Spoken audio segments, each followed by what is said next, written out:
Bien, un cordial saludo para todas y todos ustedes, estimadas y estimados alumnos. Para mí es un gusto poder acompañarles en esta materia denominada técnica legislativa y métodos de interpretación constitucional. Como ustedes saben, las dos primeras semanas, pues vamos a hablar de la técnica legislativa y las tres siguientes vamos a hablar de estos métodos de interpretación constitucional. En la aula, en la parte relacionada con anuncios docentes, ustedes ya tienen colgado el trabajo, el primer trabajo práctico experimental para que puedan entregarlo. Ese lo van a desarrollar luego, obviamente, de que puedan recibir las clases, perdón. Y adicionalmente, él ya tendría que empezar a elaborar también el trabajo autónomo. Ahora vamos a comenzar justo con estas clases que les van a permitir desarrollar tanto el trabajo experimental como el trabajo autónomo. Para la mayoría de las personas parecería que la técnica legislativa pues no resulta importante y en realidad lo es. Y esto parte de un supuesto que si bien en el Ecuador ahora ya se ha dado importancia, quiero decirles que tuve el gusto de trabajar justamente en procedimientos legislativos desde el 2008 en el proceso de aprobación de la Constitución del 2008 en Montecristi, y luego trabajé en la Asamblea Nacional durante 10 años vinculada con el proceso de formación de la ley como secretaria de la Asamblea. Y actualmente trabajo en el municipio del Distrito Metropolitano de Quito como secretaria del Consejo Metropolitano y ahora a cargo de las ordenanzas. Realmente siempre tuve el interés por profundizar en el conocimiento de cómo hacer en su momento buenas leyes, ahora buenas ordenanzas y en general buenas reglas jurídicas, buenas disposiciones legales, reglamentarias, etcétera. Y aunque en el Ecuador en esa época les estoy hablando de aproximadamente en el año 2009-2010 todavía en el Ecuador no se hablaba de técnica legislativa ni de práctica parlamentaria, pues en esa época ya en la ley de la función legislativa se creó por primera vez la unidad de técnica legislativa. ¿Con qué finalidad? Que apoya a los parlamentarios tomando un poco del modelo de los cuerpos colegiados que existen al interior del Parlamento español, que se llaman los letrados, que son un equipo de servidores de carrera del Parlamento español que apoyan a los legisladores justamente a sacar buenas leyes. Esto no significa que en España las leyes sean perfectas porque no lo son, en ninguna parte del mundo lo son, pero sí que hemos tomado de España pues el antecedente de la técnica legislativa. A su vez España lo tomó en consideración de Alemania, en general de otros países europeos, para los que hacer buenas leyes realmente es una preocupación permanente, y de ahí la necesidad de encontrar una técnica adecuada que nos permita lograrlo. Entonces, de eso se tratan estas dos primeras semanas, de hablar justamente, como dice en pantalla, de estos métodos, procedimientos y principios que son utilizados en qué? En la redacción y en la elaboración de las normas. ¿Qué tipo de normas? Las leyes, los reglamentos, las ordenanzas, los instructivos, etcétera. Esto nos va a servir para cualquier tipo de elaboración normativa.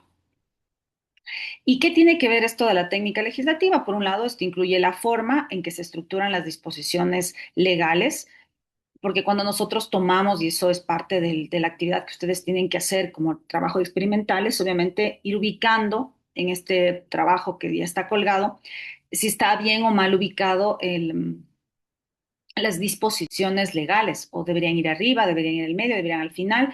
Todo esto tiene una técnica, un orden que actualmente, por ejemplo, está regulado por el Reglamento de Técnica Legislativa en la Asamblea Nacional. Este es el orden que se entiende que deberían seguir los legisladores al momento de elaborar las leyes, y que en su momento, desde el reglamento, existía ya, por ejemplo, un manual, desde el año 2009, no, 2013, existe un manual de técnica legislativa en la Asamblea Nacional, que justamente lo elaboramos con una letrada de las Cortes Generales de España, famosísima, que se llama Piedad García Escudero, es una profesora de la Universidad Complutense de Madrid. Entonces, básicamente con ella construimos el manual de técnica legislativa con la finalidad de diseñar justamente un sistema ordenado. Si bien no vamos a decir que antes, obviamente, las leyes estaban mal estructuradas, pero obviamente tenían una lógica que sí era un poco tradicional, tomada lo que se había encontrado tal vez en el derecho comparado, pero ahora sí, desde el año 2013 hay un manual y, como les digo, actualmente hay un reglamento también de técnica legislativa.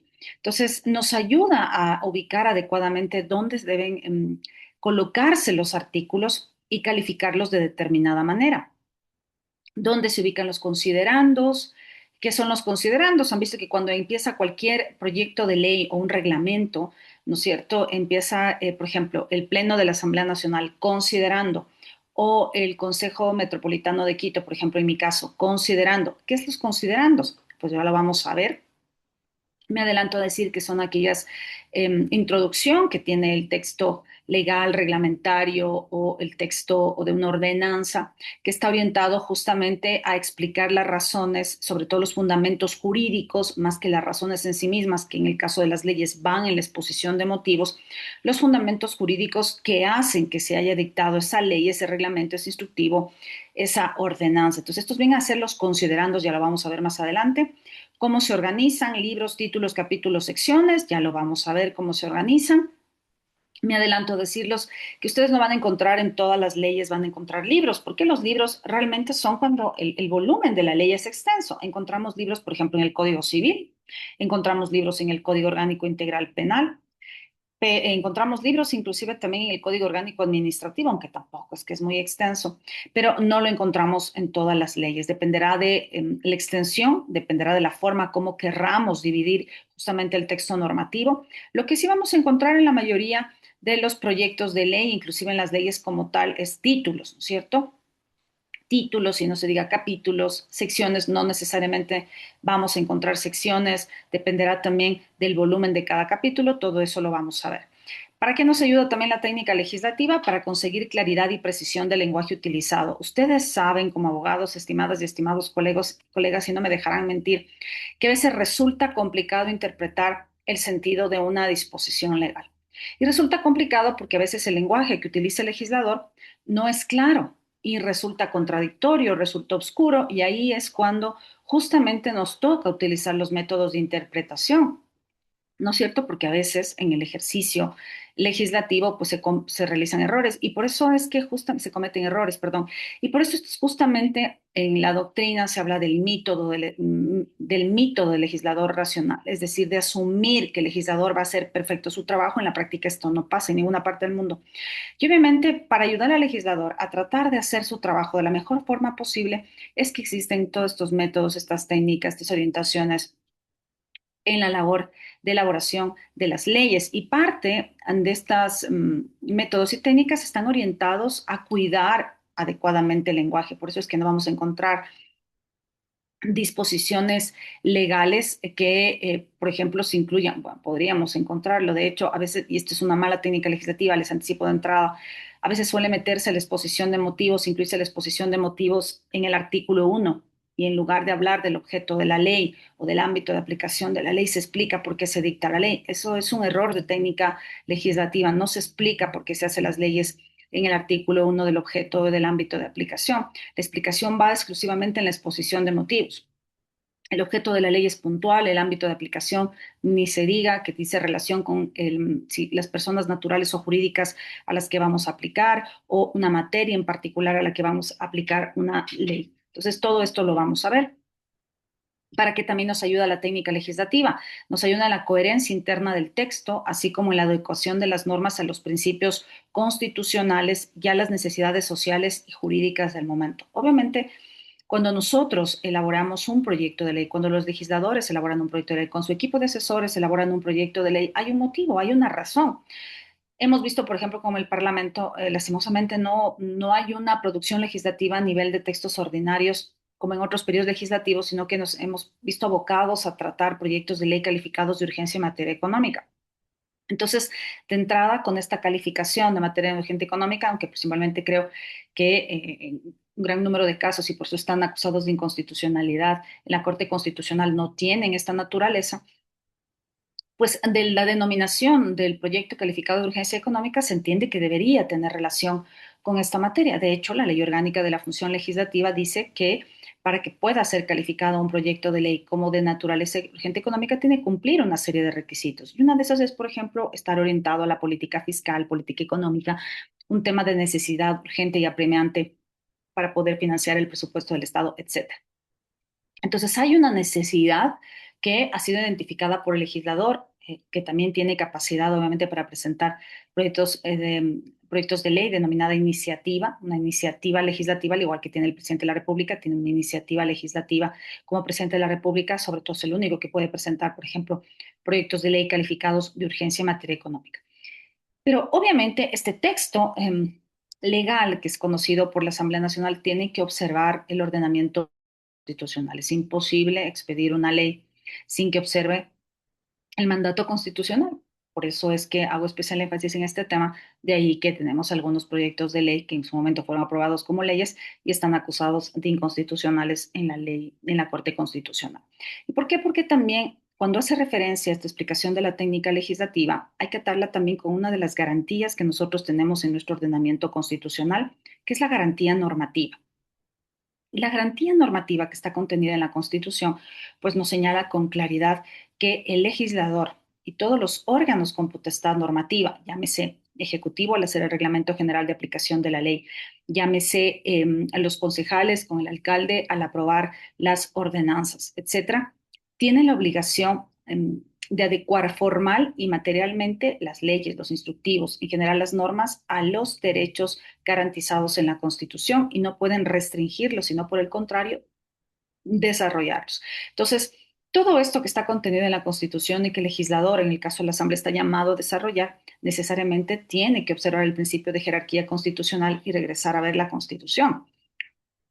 Y de hecho parecería una tarea sencilla elaborar un proyecto de ley, porque lo único que tiene que hacer el legislador es regresar a ver a la pirámide constitucional hacia arriba, revisar a la norma suprema y obviamente los fallos de la Corte Constitucional que han ido delineando las competencias que tiene la Asamblea Nacional y le han ido marcando así la cancha, como para que en sus proyectos de ley y en el tratamiento de las leyes no deje de observar los procedimientos que también deben ser considerados dentro de la técnica legislativa, obviamente los tratados internacionales, pero parecería de cierta manera una tarea fácil. Yo les quiero a poner en cambio en el caso de los gobiernos autónomos descentralizados, donde hablar de técnica legislativa pues es algo realmente nuevo. Quiero comentarles que, por ejemplo, nosotros en el municipio de Quito, hace más de un año, ya van a ser casi 2 años, se aprobó el primer manual de técnica legislativa y práctica parlamentaria para elaboración de ordenanzas, que se ha tratado de tratar de compartir con todos los miembros de los cuerpos de los gobiernos autónomos descentralizados a nivel nacional para contribuir en el proceso de elaboración de las ordenanzas, porque justamente la técnica legislativa no es algo exclusivo de las leyes, es algo que puede ser utilizado justamente en la redacción de cualquier texto, ya sea legal, reglamentario, como les digo, ordenanzas. ¿Y por qué les digo que a veces les invito a ponerse en el rol de concejales? Porque al elaborar una ordenanza, como en la jerarquía constitucional está más abajo, obviamente la ordenanza no solo regresa a ver la Constitución, como es el caso del legislador al elaborar las leyes. Los concejales, al hacer ordenanzas, tienen que regresar a ver, obviamente, y dependerá si son ordenanzas metropolitanas también, ordenanzas distritales. Bueno, hay una clasificación también que está contenida en la Constitución. Tendrán que regresar a ver la ley, tendrán que regresar a ver inclusive reglamentos generales de aplicación, tendrán que regresar a ver, no se diga obviamente la Constitución. Entonces, la tarea de elaborar ordenanzas es mucho más ardua, inclusive porque tienen que revisar todas las disposiciones de rango legal que podrían dejar de, podrían entrar en contradicción con una ordenanza y que eso implicaría que una ordenanza tiene ilegalidad. Entonces, es una labor un poco más ardua para los legisladores municipales porque tienen que revisar todo el contexto legal y no se diga la Constitución también. Ahora, una buena técnica legislativa busca garantizar que las normas sean comprensibles, aplicables y coherentes, por supuesto, y tenemos a veces problemas de normas que resultan en la práctica ineficaces, porque el contenido del articulado elaborado por el legislador hace que realmente sean ineficaces porque nunca se van a poder cumplir. Y eso tenemos algunos artículos a lo largo de la historia del país donde vamos a revisar, ¿y esto cuándo se aplicaría? O simplemente nunca se aplicó porque realmente la redacción es obscura, poco clara, no hay contradicción. A veces nos ha pasado como abogados que revisamos un texto legal y entre los artículos se contradicen, ¿no es cierto? Y eso nos lleva a que tengamos que aplicar un método de solución de antinomias dentro del propio texto legal. Y no se diga si, por ejemplo, hay dos leyes, tendríamos que también utilizar un método de solución de antinomias que podría ser o la ley especial o la ley orgánica sobre la ordinaria, aunque también hay una falla en la técnica legislativa que se ha utilizado como estrategia para que no entren en contradicción las leyes ni se aplique este tema de la solución de antinomias por jerarquía, de calificar a todo como orgánico cuando no todo es orgánico. Definitivamente no todo es orgánico y la definición de las leyes que pueden ser orgánicas está contenida también en la Constitución. El resto de leyes que no sean orgánicas son ordinarias.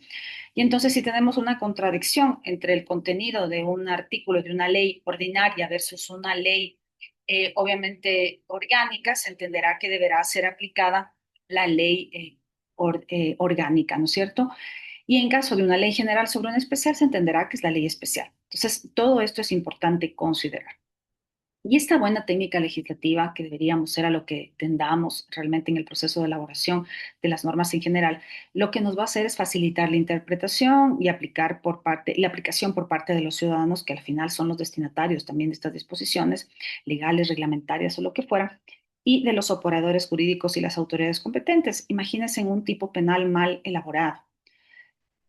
Obviamente, si hay un mal diseño institucional del Código Orgánico Integral Penal o de tipos penales, ponemos también en riesgo la seguridad jurídica y la posibilidad de que determinadas conductas pudieran o no ser adecuadas o mal interpretadas dentro del tipo penal por parte de los jueces. Entonces, todo esto es importantísimo que considere el legislador o quienes están a cargo de la elaboración de las leyes. Entonces, ¿qué pasa? ¿Qué problemas existe cuando hay una mala técnica legislativa? Y con seguridad los hemos vivido todos.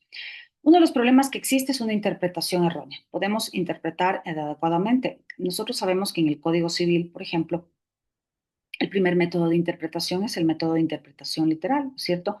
No se desatenderá el tenor literal a pretexto de consultar su espíritu. Entonces, lo primero que deberíamos hacer es utilizar justamente el método de interpretación literal, que es el común, que es el que siempre lo hacemos, pero a veces este método de interpretación literal resulta insuficiente y nos va a tocar recurrir a ver cuál fue el espíritu del legislador, porque el método de interpretación literal nos resulta insuficiente y aquí no vamos a poder solucionar este problema. Necesitamos saber el sentido de la norma, cuál fue el espíritu del legislador cuando elaboró. Y ahí nos enfrentamos a un gran problema en la práctica a nivel de las leyes, porque es muy difícil encontrar cuál fue el espíritu y la intención del legislador. ¿Por qué?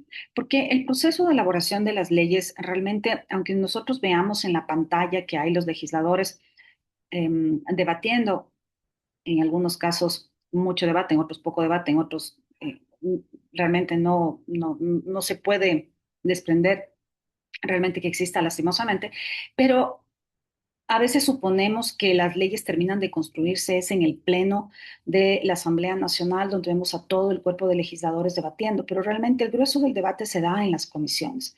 Es en las comisiones donde, por las disposiciones contenidas en la Ley Orgánica de la Función Legislativa, tienen que obligatoriamente invitar a la ciudadanía personas que puedan aportar o que puedan resultar beneficiarios o perjudicados con el texto legal, de forma tal que puedan presentar sus observaciones, sus sugerencias, plantear cambios que pueden o no ser acogidos por los legisladores, porque claro está, al final del día, quien tiene la última palabra son los legisladores.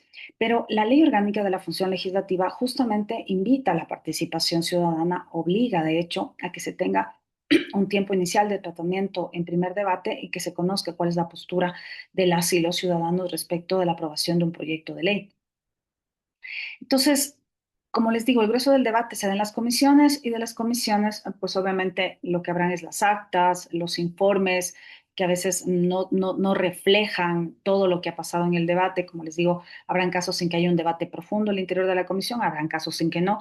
Entonces, después de esto va al pleno, pasa exactamente lo mismo y esto pasa mucho que a veces los jueces piden a las dependencias administrativas, al archivo de biblioteca, a la Secretaría General del Parlamento que remita las actas o los documentos de los que se desprende el espíritu del legislador y lo único que hay es esto, ¿no? Porque es el diseño institucional de dónde es el grueso del debate realmente es en las comisiones. Y obviamente los legisladores pueden cambiar el texto en el pleno, sí, pero ya no hay tanto debate como si existe o debería existir en las comisiones legislativas y como debería también existir en el pleno, pero ya para temas más puntuales, porque los legisladores tienen un espacio reducido para intervención, a diferencia de lo que pasa en las comisiones, que pueden tener varias sesiones para tratar un proyecto de ley. Entonces, esto es importante considerar. La ambigüedad. Hay textos ambiguos que a veces no se entiende qué quiso decir el legislador. A veces ubicar una letra O I puede hacernos suponer que es lo uno o lo otro, o puede hacernos suponer que es lo uno y lo otro. Y a lo mejor esa no fue la intención del legislador. Entonces, esto es importante, la aplicación incorrecta. Si interpretamos mal, si el texto es ambiguo, obviamente que lo vamos a terminar aplicando mal. Vamos a incurrir en una declaratoria de inconstitucionalidad si al momento de elaborar un proyecto de ley, si al momento de aprobar una ley no tomamos en consideración los tratados internacionales de derechos humanos, no tomamos en cuenta los fallos, los precedentes jurisprudenciales obligatorios de la Corte Constitucional, desconocemos el ordenamiento jurídico constitucional, obviamente vamos a ser sujetos como legisladores o quienes están dentro de la Asamblea Nacional de la inconstitucionalidad de un proyecto de ley que finalmente fue aprobado como ley. Y no solo el caso de la Asamblea, se han acusado de inconstitucionales ordenanzas, ¿no es cierto? Se han acusado de inconstitucionales reglamentos. Entonces, no es un tema exclusivo de la ley, definitivamente la obligación de regresar a ver el mandato constitucional. La ilegalidad, y aquí vamos a encontrar qué problemas de reserva, problemas de ilegalidad encontramos por falta de técnica legislativa. Y uno de esos es la reserva de ley. ¿Qué es la reserva de ley? Por el principio de reserva de ley, hay ciertas materias que exclusivamente pueden ser reguladas por la ley y no pueden estar en un reglamento, no pueden estar en una ordenanza, no pueden estar en un instructivo. Tienen necesariamente que ser aprobadas con rango de ley. Entonces ya lo vamos a ver más adelante. Las competencias. Obviamente, sobre la base de las competencias y el principio de reserva legal, se entiende que, por ejemplo, los gobiernos autónomos descentralizados, los cuerpos legislativos de los gobiernos autónomos descentralizados, tienen competencias que están limitadas a aquello que está establecido en la Constitución. Si son un consejo provincial, si son un consejo cantonal o municipal, si son una junta parroquial, tienen competencias legislativas limitadas, atadas a sus competencias en función del territorio. Unas son las competencias que tienen obviamente las juntas parroquiales, de hecho, tienen una capacidad legislativa limitadísima, solo pueden hacer resoluciones, no pueden entrar a dictar ordenanzas, las ordenanzas la dictan justamente los consejos municipales, los consejos cantonales, no las juntas parroquiales, no tienen capacidad, por ejemplo, legislativa, los consejos provinciales también dictan ordenanzas provinciales, entonces todo esto también está contenido en la Constitución y obviamente un municipio, por ejemplo, no podría dictar una ordenanza que se meta con las competencias de los gobiernos provinciales, como tampoco podría dictar una ordenanza que se meta con las competencias del Estado central. Entonces, todo esto hay que considerar al momento de elaborar una ley, una ordenanza, un reglamento, etcétera. Los procesos de reforma, ¿no es cierto? Si es que son leyes o normas en general obscuras, que se interpretan mal, ambiguas, que se está aplicando incorrectamente, respecto de las cuales hay la posibilidad de que se declaren inconstitucionales, que no han observado el principio de reserva legal, que se han dictado sin considerar las competencias, etcétera.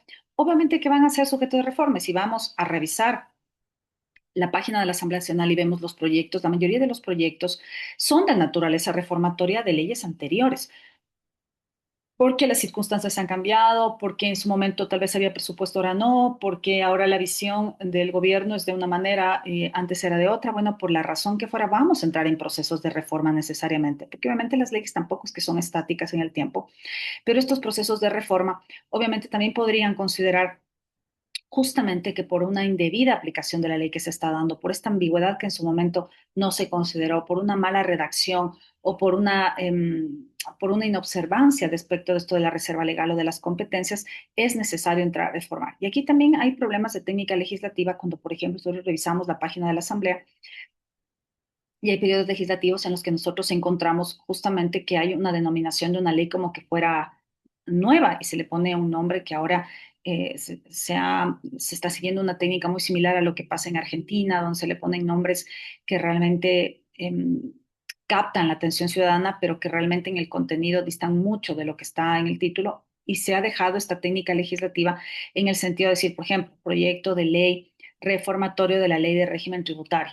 Haré de contar, sabemos de entrada que es un proyecto de ley reformatorio de la ley de régimen tributario, pero ahora encontramos denominaciones de leyes que nos harían pensar que son leyes nuevas, que es un contenido nuevo, extenso, y realmente el artículo 1 nos da a entender que es un proyecto de ley reformatoria de algunas disposiciones legales contenidas en varias leyes, que eso también es discutible a nivel de la técnica legislativa. Bien, y finalmente la falta de comprensión de la ciudadanía, limitando, impidiendo su cumplimiento. Al final del día, el destinatario, y aunque no necesariamente vamos a decir que todos los ciudadanos van a leer las leyes, claro que no, ni siquiera todos los abogados que estamos en esta sala nos hemos dado el tiempo para leer absolutamente todas las leyes, seguramente sí habremos profundizado en aquellas leyes que tienen relación con el área de ejercicio que tenemos. Y, por ejemplo, somos funcionarios judiciales, con seguridad nos sabremos al dedillo el Código Orgánico de la Función Judicial y todas las reformas que se realicen. Si somos abogados penalistas, con seguridad el Código Orgánico Integral Penal. Si somos administrativistas, será el Código Orgánico Administrativo, por lo menos y todas las normas que tengan relación con esta materia, ¿no es cierto? Pero lo que sí estamos seguros es que los ciudadanos sí deberían conocer, tal vez no a profundidad, pero sí revisar el texto constitucional, por lo menos, porque el texto constitucional contiene sin duda alguna nuestros derechos, nuestras garantías, pero también nuestros deberes y obligaciones como ciudadanos. Y es algo que no deberíamos desconocer. Pero si, por ejemplo, un ciudadano toma la Constitución, obviamente no la va a leer en su integridad, a lo mejor habrá ciudadanos que sí la leyeron en su integridad, están conscientes de todo el contenido constitucional, pero tendrán que hacer un ejercicio de interpretación, un ejercicio de abstracción para tratar de comprender, de entender qué quiso decir el asambleísta constituyente en su momento. Entonces, ¿por qué es importante la técnica legislativa? Porque nos da claridad y precisión, nos ayuda a redactar normas de forma clara, precisa, coherente, lo que facilita su comprensión y aplicación por parte de los ciudadanos, los funcionarios públicos y los jueces, lo más importante, los jueces. Dos, nos ayuda a evitar ambigüedades. Al conocer la técnica legislativa podemos evitar ambigüedades en la redacción de las normas, lo que ayuda a prevenir interpretaciones erróneas o conflictos legales.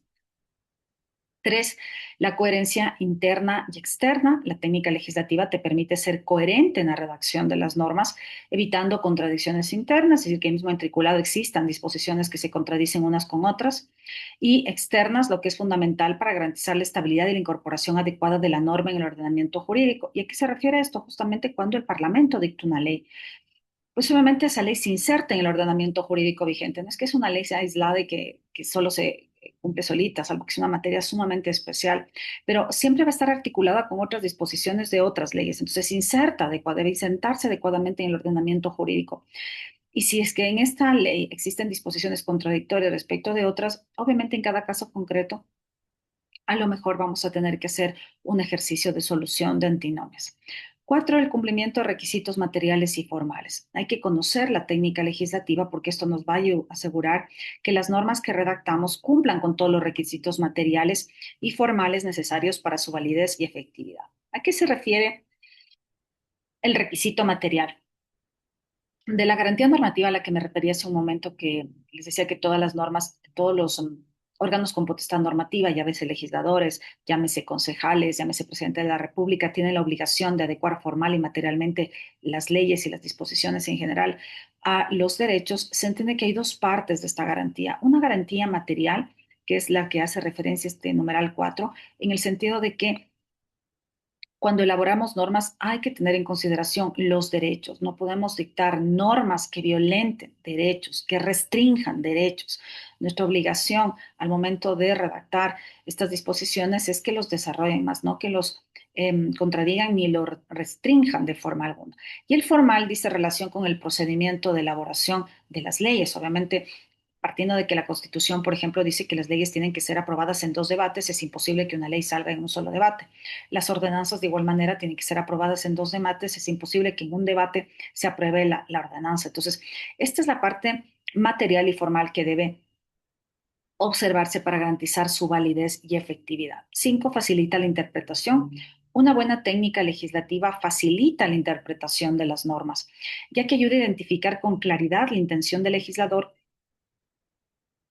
y el alcance de las mismas, que es lo que yo les comentaba hace un momento. Seis, eficacia. Al aplicar técnicas legislativas adecuadas se puede lograr una legislación más eficiente y eficaz que sea fácil de entender, implementar y cumplir. No sé si hasta aquí tienen algún comentario, estimadas y estimados alumnos, algo que tal vez no está claro, algo que ustedes nos quieran compartir. Si no, continuaría con la clase.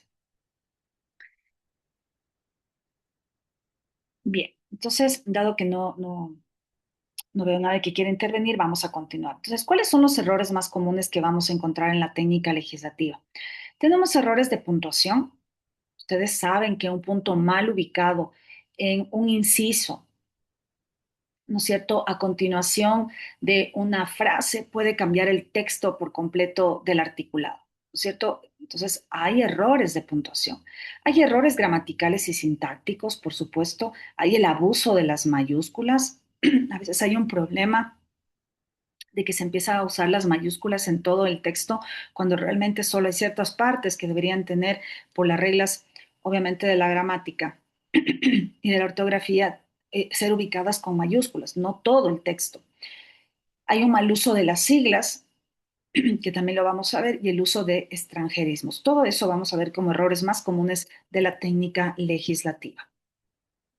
Entonces, como recomendaciones de la técnica legislativa, vamos a ver que hay una orientación hacia la claridad y precisión del lenguaje. Es fundamental que las normas usen un lenguaje claro y preciso para evitar confusiones en su interpretación y aplicación. Coherencia interna, las normas deben ser coherentes entre sí, evitando contradicciones o ambigüedades que puedan generar conflictos en su aplicación. Concisión, es importante que las normas, las leyes, los ordenamientos, las ordenanzas o lo que fuera sean lo más concisas posible, evitando la redundancia y la inclusión de disposiciones innecesarias que puedan dificultar su comprensión. Estructura y organización. El texto debe ser estructurado de manera lógica y organizada, de acuerdo con las reglas de técnica legislativa que vamos a ver, facilitando su lectura y comprensión por parte de los usuarios. Lo que marca la estructura de una ley, si le vamos a hacer libros, títulos, capítulos, secciones, parágrafos o parágrafos, es el objetivo de la ley. Todo dependerá de cómo pretendemos alcanzar el objetivo de la ley que nos hemos planteado. Ejemplo, cuando se elaboraba, por ejemplo, la ley para prevenir y erradicar la violencia contra las mujeres, del título se desprende, por ejemplo, ley para prevenir. Primer enfoque, la prevención, ¿cierto? Vamos a prevenir la violencia contra las mujeres. ¿Cómo lo vamos a hacer? Obviamente, hay un diseño previo que es el que determina cómo se elabora la ley, que lo vamos a mencionar también. Y después dice prevenir y erradicar. Bueno, me parece un poco complicado llegar a alcanzar este objetivo, pero bueno, ¿cómo vamos a hacer para prevenir y cómo vamos a hacer para erradicar la violencia contra las mujeres? El sueño creo que es una aspiración que tenemos todas las mujeres, ser libres de violencia en todos los espacios. Pero ¿cómo lo vamos a lograr? Silvia. Silvia, le escucho. Sí, maestra, buenos días. Maestra, yo quería de la manera más comedida pedirle si por favor nos podría ayudar con ejemplos. Por ejemplo, este tema de la coherencia interna. Yo entiendo que cuando se dice las normas deben ser coherentes entre sí, evitando contradicciones o ambigüedades que puedan generar conflictos en su aplicación. Entiendo lo que son las ambigüedades, entiendo lo que sería una contradicción entre dos normas, que también tendríamos método para superar la contradicción entre dos normas por jerarquía, por especialidad, etc. Pero ya esto de la coherencia interna, cuando se combinan dos problemas, o sea, se me hace un poquito, porque no tengo experiencia en técnica legislativa, un poco ejemplificar cada uno de los ítems para, me imagino que en la prueba, en el examen, por ejemplo, ha de ir una pregunta respecto de diferencia en la coherencia interna con una, qué sé yo, claridad y precisión del lenguaje. Entonces, con ejemplos, maestra, se nos haría un poquito más fácil comprender la estructura de cada concepto. Claro que sí, estimada Silvia. Le cuento que esta es solo la parte introductoria, porque realmente ya lo grueso de la técnica legislativa lo vamos a ver a continuación. Esta solo es la parte introductoria para darles un vistazo general, dado que solo tenemos una hora y media hora y una hora y media la próxima semana. Quiero darles un vistazo general de este tema para que tengan claridad, que no podemos abordar a profundidad la técnica legislativa como me gustaría hacerlo. Entonces, no se preocupe, estimada Silvia, porque las preguntas... Silvia era, ¿no es cierto? Creo que le estoy cambiando mal el apellido, o sí, ¿cierto? Perdón, el nombre. No se preocupe porque no suelo hacer preguntas de esa naturaleza, son un poco más sencillas realmente, pero no tengo problema en darle ejemplos, pero déjeme desarrollarlo un poco más para que quede claro a qué me refiero con la coherencia. Y esto dice relación justamente con la estructura y la organización de un proyecto de ley. Miren usted, o vamos al caso del proyecto de ley. Cuando yo les digo que las leyes salen de una necesidad, por ejemplo, vámonos al caso de las leyes, podría decirles de los reglamentos, pero los reglamentos es mucho más limitado porque obviamente si hablamos de los reglamentos generales de aplicación de la ley, esos están solo para desarrollar las leyes. Obviamente Lastimosamente, pese a que la Constitución dice que los reglamentos generales de aplicación de la ley no pueden contradecir la ley, no pueden superar el contenido de la ley, en nuestro país vemos que eso pasa, que hay reglamentos que van más allá de la ley, que terminan dándosele más importancia al reglamento que la ley, y eso no me van a dejar mentir. Los funcionarios a veces citan más el reglamento porque el reglamento ha desarrollado más la ley por una facultad legislativa que deja justamente el legislador, que deja unos vacíos. Ya han visto cómo las leyes se redactan en el sentido de tal parte lo dice la ley, lo demás estará establecido en el reglamento. Esta parte estará desarrollada en el reglamento general de aplicación de la ley. Entonces, le botan la pelota al ejecutivo, el ejecutivo obviamente empieza a desarrollar el contenido de la ley, los reglamentos obviamente son más extensos en algunos casos que las leyes. Cuando las leyes desarrollan todos los conceptos, los reglamentos son más cortos, o hay veces en que el legislador limita ese reglamento general de aplicación de la ley a ciertos aspectos, y hay otros en que les deja carta abierta en el reglamento general de aplicación de la ley para que desarrolle el Ejecutivo todos los conceptos. Pero hay veces en que el Ejecutivo, pues obviamente va más allá de lo que dice el legislador, o inclusive entra en contradicción con lo que dice la ley.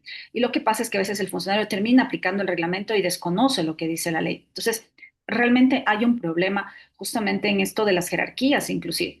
Pero vámonos al caso de la ley, que me parece un poco más claro, ¿no es cierto? Entonces, cuando nosotros vemos en las noticias que los legisladores dicen, vamos a dictar una ley para combatir la inseguridad, ¿no es cierto? Entonces, ¿cuál es la finalidad? Combatir la inseguridad.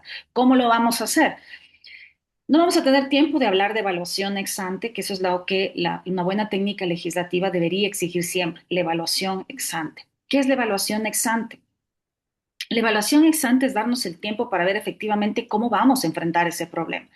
Nosotros tenemos, cogiendo el tema de la seguridad, que es de lo que todos nos preocupa en este país, vamos a ver que cada vez que hay una alarma de seguridad, lo primero que se reforma es el Código Orgánico Integral Penal. Y se aumentan tipos penales, se aumentan las penas, se corrigen, bueno, en fin, lo que se entra a hacer definitivamente es un proceso de reforma permanente del Código Orgánico Integral Penal, y tal vez de otra ley, de la Ley de Seguridad Nacional, o de otra ley que pueda tener relación, pero realmente el problema de seguridad se enfrenta exclusivamente con las leyes. Yo creo que todos en esta clase estamos claros que no es así. Las leyes resultan cortas e insuficientes para enfrentar el tema de la seguridad. Hay que dictar políticas públicas en todas las materias, justamente para no generar esos nichos en los que podrían darse posibles casos de niños, jóvenes, adolescentes, en fin, que podrían participar en actos delictivos y crecer este tema de la inseguridad. Pero con una buena evaluación ex ante, nosotros podríamos llegar a identificar con claridad efectivamente si la reforma que pretendemos implementar va a solucionar el problema, o va a coadyuvar a la solución del problema, o es una buena herramienta para la solución del problema. Pero mientras sigamos haciendo sobre la base de percepciones de que lo que hay que hacer es aumentar este delito, lo que hay que hacer es reformar este delito, hay que aumentar la pena, hay que crear más centros de privación de la libertad, no es que es esto, es que es el otro, es que es aquello. Y entonces hacemos un gran problema al proceso de elaboración de las leyes para que sean eficaces. Entonces, cuando tenemos un objetivo claro, y yo regresando al caso del ejemplo ya puntual que existe, que está en vigencia, que es la ley para prevenir y erradicar la violencia contra las mujeres, el objetivo que estaba planteado, justamente que está, porque obviamente está vigente, plantea justamente, entonces, ¿cómo vamos a llegar a alcanzar este objetivo? Porque si ustedes agarran, todas las leyes tienen objeto, y como les digo, a veces hay una mala técnica legislativa donde se confronta el objeto con las razones por las cuales se dicta. Y eso no está bien. O sea, una cosa es la razón por la que usted dicta y otra cosa es lo que usted pretende alcanzar. Y obviamente se confunde a veces objeto con ámbito de aplicación, pero bueno, el hecho es que si nosotros queremos prevenir y erradicar la violencia contra las mujeres, se entenderá que vamos a diseñar internamente toda una estructura para llegar a alcanzar esa finalidad, ese objetivo. Entonces, si nosotros queremos prevenir y erradicar la violencia contra las mujeres, ¿qué vamos a necesitar? Bueno, vamos a necesitar identificar qué es violencia, ¿no es cierto? A ver qué es violencia, cuántos tipos de violencia existen, cuál va a ser las mujeres a las que van a ser protegidas por esta ley, niñas, niñas y adolescentes, adultas mayores, ¿no es cierto? ¿A quiénes va, qué vemos como mecanismos idóneos? Vamos a tener que crear todo un sistema, ¿no es cierto? Entonces, ¿quién va a integrar este sistema? ¿Qué órganos? ¿Ya? ¿Qué facultades o competencias va a tener o atribuciones van a tener estos órganos? ¿Ya? Vamos a hacer que se articulen juntos, sí, perfecto. Entonces, vamos a hacer que se reúnan, ¿ya? ¿Cada cuánto se van a reunir? ¿Ya? ¿Para qué se van a reunir? ¿Ya? Me explico lo que quiero decir. Entonces, hay un diseño interno con la finalidad de alcanzar el objetivo. Y en este diseño interno puede ser justamente que al momento de diseñar este sistema para prevenir y erradicar la violencia contra las mujeres, hay alguna parte del texto que no resulta coherente con la finalidad que se persigue, ¿ya? Y que termina siendo contradictorio. Entonces, todo esto lo vamos a ver, todo esto lo vamos a ver ya con ejemplos y todo más adelante, pero esta es una visión, como les digo, es un pantallazo general. Bien, hay que hacer que en las recomendaciones de técnica legislativa tenemos que hacer que se adapte a la realidad social y jurídica. Las leyes deben ser adecuadas a las necesidades y realidades sociales y jurídicas del momento en que son promulgadas, evitando desfases e inconsistencias con la realidad. Nuevamente, se entiende que nosotros aprobamos una ley o presentamos un proyecto de ley para resolver una necesidad del momento, ¿ya? Y habrá que ver también si las condiciones actuales están para resolver ciertos temas. Por darles un ejemplo, veo que en la Asamblea están tratando de aprobar o recién presentaron, hay algunas iniciativas vinculadas con la inteligencia artificial. Yo no sé si en el Ecuador estamos preparados para regular todavía la inteligencia artificial. España ya lo hizo en su momento con las directivas del Consejo Europeo, por supuesto, y España va sumamente desarrollada en el tema de la inteligencia artificial y tiene prohibiciones y restricciones en el uso de la inteligencia artificial con la finalidad de proteger y garantizar los derechos de las personas, sobre todo la intimidad, ¿no es cierto? Derechos personalísimos que justamente podría generar un uso inapropiado e indebido de la inteligencia artificial. Pero no sé si en el Ecuador estamos listos para regularla, dado que todavía aquí todavía el tema de la inteligencia artificial es incipiente. Y a lo mejor con regulaciones, sin un conocimiento profundo sobre lo que implica la inteligencia artificial, lo que vamos a terminar haciendo aquí es limitándola, restringiéndola, sin conocer todas las potencialidades que a lo mejor nos podrían servir en ciertos sectores. Entonces, hay que también para abordar un tema tener un conocimiento amplio, como les digo, hacer una buena evaluación ex ante para que ciertas regulaciones no terminen restringiendo la posibilidad de que podamos beneficiarnos como país de esto. Entonces, esto es importante considerar. Y ahora, algo que sí es necesario, y por eso les digo que siempre se busca enfrentarlo pensando que la solución está en las leyes, y yo personalmente, después de haber trabajado tantos años en la Asamblea, estoy segura que la solución no está en las leyes, que es una parte sí, pero no es todo, ni es único, ni es suficiente, y es el tema de la inseguridad, ¿cierto? Entonces siempre vamos a encontrar proyectos de reformas que pretendan atacar este tema. Respecto a los principios constitucionales y derechos fundamentales, las leyes deben respetar los principios constitucionales y los derechos fundamentales de los ciudadanos, garantizando su protección y promoción. Entonces, ya lo decíamos esto, la garantía normativa. Y finalmente, el uso adecuado de las reglas de gramática, ortografía y sintaxis, ¿cierto? Tenemos que hacer un uso adecuado de la gramática, la ortografía y la sintaxis.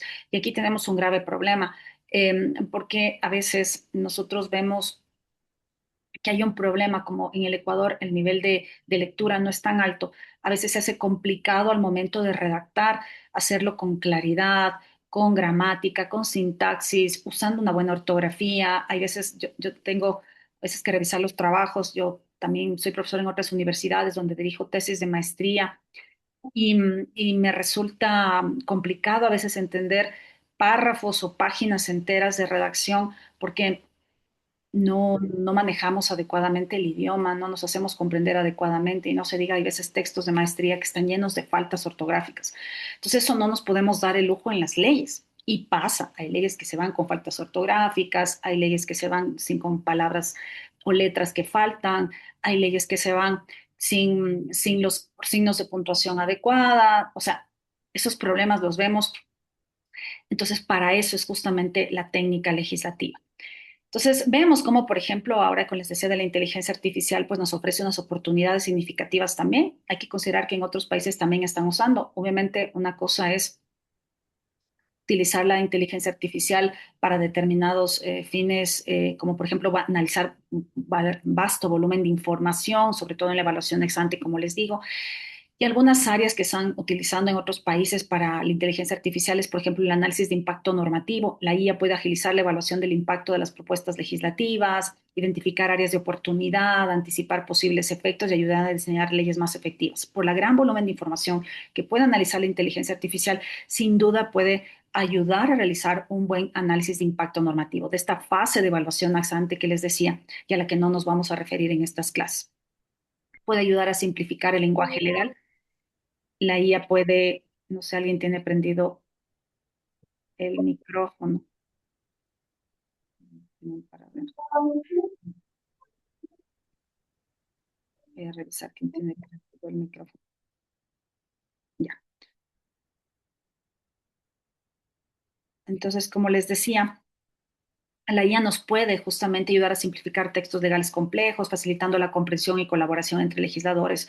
Puede ayudar a detectar inconsistencias y ambigüedades, puede revisar proyectos de ley en busca de errores, inconsistencias, ambigüedades. Esto mejora la calidad normativa y reduce la probabilidad de fallas.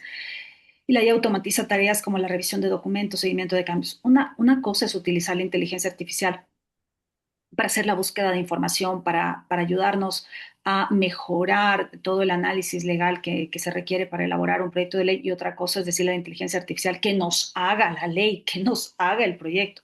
Eso es totalmente reprochable porque para eso definitivamente no está.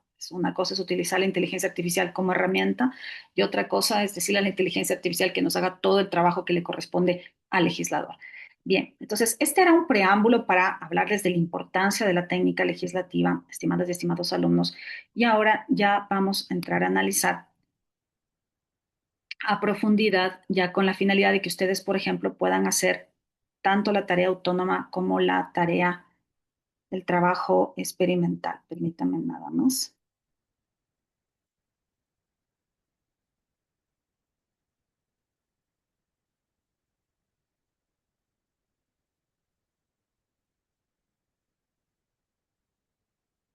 Voy a poner la presentación. Al final de la clase van a encontrar estas presentaciones ya colgadas en los anuncios docentes.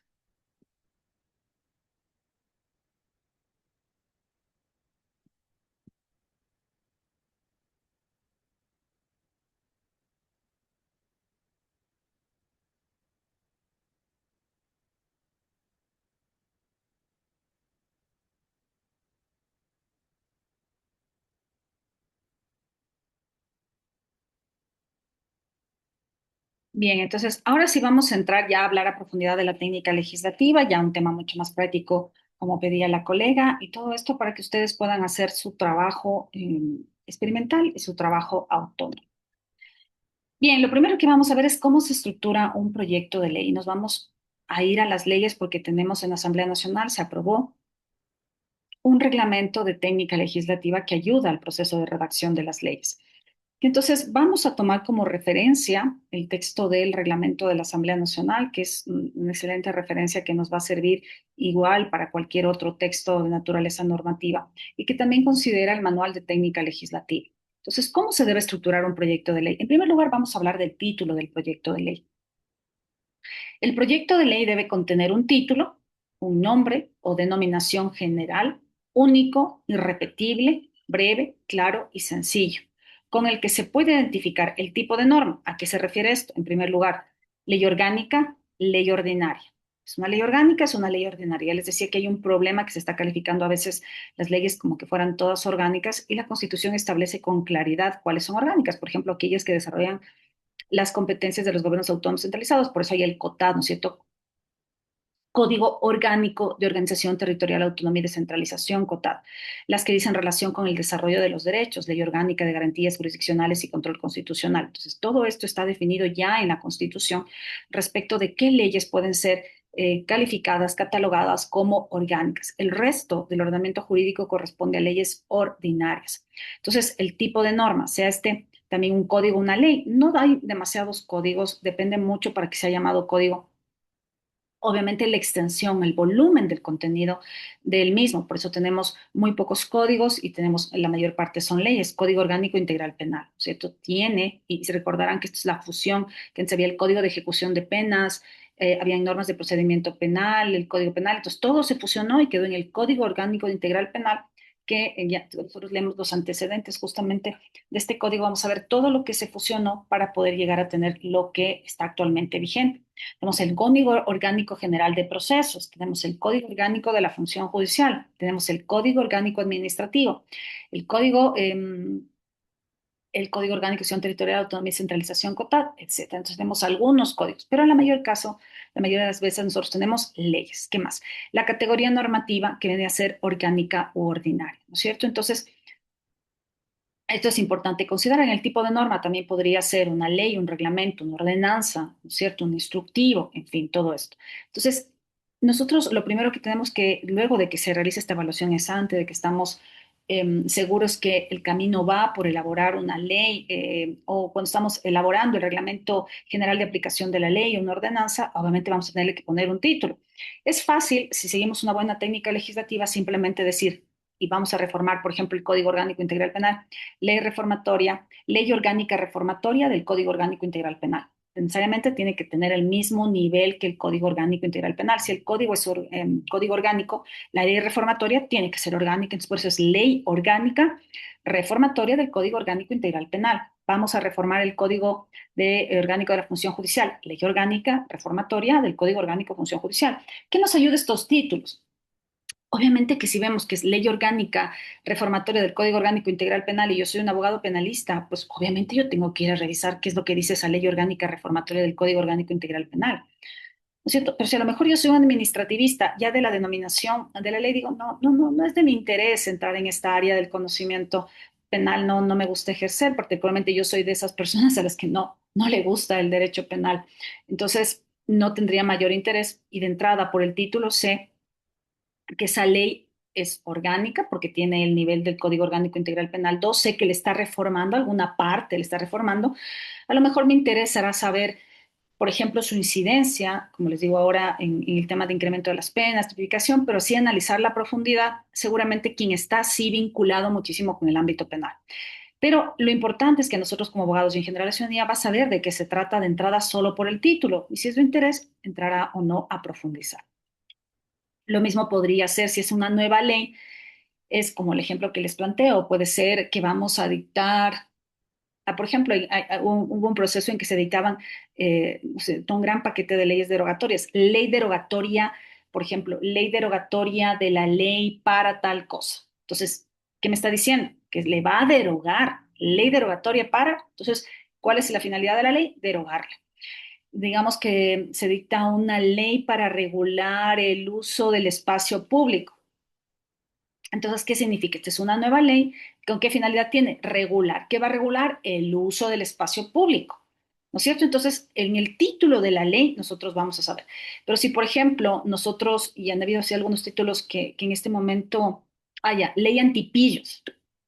Entonces, bueno, ley antipillos. Yo puedo tener varias percepciones de qué significa una ley antipillos. Puedo tener varias percepciones y a lo mejor tengo una percepción fuerte, alta, a lo mejor me causa seguridad, digo, ley antipillos, o sea, qué bien, o sea, wow, y a lo mejor en el contenido no tiene nada que ver con el título de la denominación de la ley, que es lo que pasa. Entonces, la ley debe reflejar el contenido de la disposición. Entonces, no es, la buena técnica legislativa no parta por, no busca poner nombres rimbombantes que a lo mejor generen expectativa, sino que eso debe de reflejarse en el contenido justamente de las leyes. En otros países, como por ejemplo Argentina, pues yo digo que parece que estuviéramos tomando una tendencia de países cercanos, por ejemplo Argentina, suele poner en los proyectos de ley y ya en las leyes aprobadas las denominaciones de las causas que llevaron a aprobar esa ley. Por ejemplo, ley ANA, ¿no es cierto? Hay algunas leyes de, por ejemplo, casos que fueron tan sonados en Argentina que llevaron al Parlamento a poner la denominación de la persona, el nombre inclusive. Entonces, esto es importante considerar. Vamos con la estructura del proyecto de ley. Entonces, lo primero que tiene un proyecto, y hablamos de un proyecto, es la parte expositiva y la motivación. Entonces, la exposición de motivos es justamente lo que nos dice el por qué estoy haciendo esto, por qué creo, como les decía hace un momento, que es importante hacer esta ley, por qué es importante, y me voy a limitar en esta clase por el tiempo que nos queda a las leyes, porque justamente los trabajos que ustedes van a encontrar en los anuncios docentes están vinculados con las leyes. ¿Por qué es importante hacer una ley? Porque es necesario hacer una ley.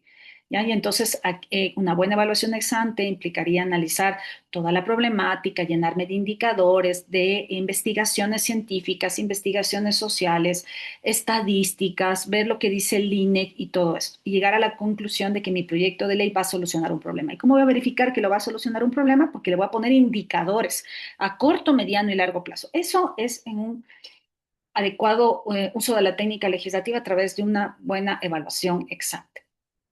Pero en la práctica lo que nosotros vemos es que en la exposición de motivos justamente se pone uno que otro dato y se justifica por qué es necesario aprobar la ley. Tal vez donde vemos mayor justificación es a veces en los proyectos de ley calificados de urgencia económica, cuando hay que hacer temas tributarios, se remite también un informe del Ministerio de Finanzas donde dice el impacto presupuestario de aprobar esta medida económica, donde se incrementan los impuestos, todo eso entonces se justifica. Entonces, esta exposición de motivos vienen a ser la motivación del proyecto de ley. Entonces debe, por tanto, ser adecuadamente desarrollada según los criterios asignados en este reglamento. Se refiere al reglamento porque les digo que estamos tomando justamente como referencia el reglamento de la Asamblea Nacional de Técnica Legislativa. Y los considerandos, en cambio, a diferencia de la exposición de motivos, donde vamos a encontrar varios párrafos redactados, explicando, tomando estadísticas, en fin, bueno, eso debería ser lo ideal, ¿no? En la práctica no sucede así, a veces hay exposiciones de motivos de una página que simplemente es un poco de retórica, pero que realmente no apuntan a justificar adecuadamente un proyecto de ley. Pero en los considerandos sí vamos a encontrar y vamos a ver justamente cuando nosotros tomamos un texto de ley y encontramos, y ya vamos a ver algunos ejemplos más adelante, vamos a encontrar que dice el Pleno de la Asamblea Nacional, considerando que la Constitución de la República del Ecuador en el artículo dice lo siguiente, que la Constitución en el artículo tal cosa, que la ley no sé cuánto tal cosa, que los precedentes jurisprudenciales obligatorios de la Corte Constitucional tal cosa, que el Tratado Internacional de Derechos Humanos tal cosa, en uso de las atribuciones constitucionales y legales resuelve, aprobar el del Pleno de la Asamblea Nacional resuelve, aprobar la ley, tal. Entonces, los considerandos son esos. Los considerandos son esta parte introductoria que nosotros encontramos en las leyes, en los reglamentos, y que por lo general empiezan con la palabra que. Que, y a continuación viene una definición, y ya lo vamos a ver con unas láminas más adelante, ojalá nos dé el tiempo para verlo en esta misma clase, sino igual ustedes van a tener tanto lo que me referí hace un momento como en esto ya colgado en la página. Entonces aquí vemos los considerandos. Uno, el que inicial que corresponde a un pronombre relativo establece la relación entre la palabra considerando y la oración subordinada a la que precede. El pronombre relativo que se une directamente con la subordinación y, por ejemplo, este que no va escrito ni en negrillas ni seguido de una coma. Entonces, vemos cómo a veces en las leyes vemos el que está en negrilla y le ponen una coma. Bueno, la buena técnica legislativa, el que va sin negrillas y sin coma. Cada uno de los considerandos hace referencia a la normativa que respalda el planteamiento del proyecto, en orden jerárquico y desagregación de lo general a lo específico. ¿Qué significa esto? Que nosotros primero vamos a hacer referencia a la Constitución, obviamente.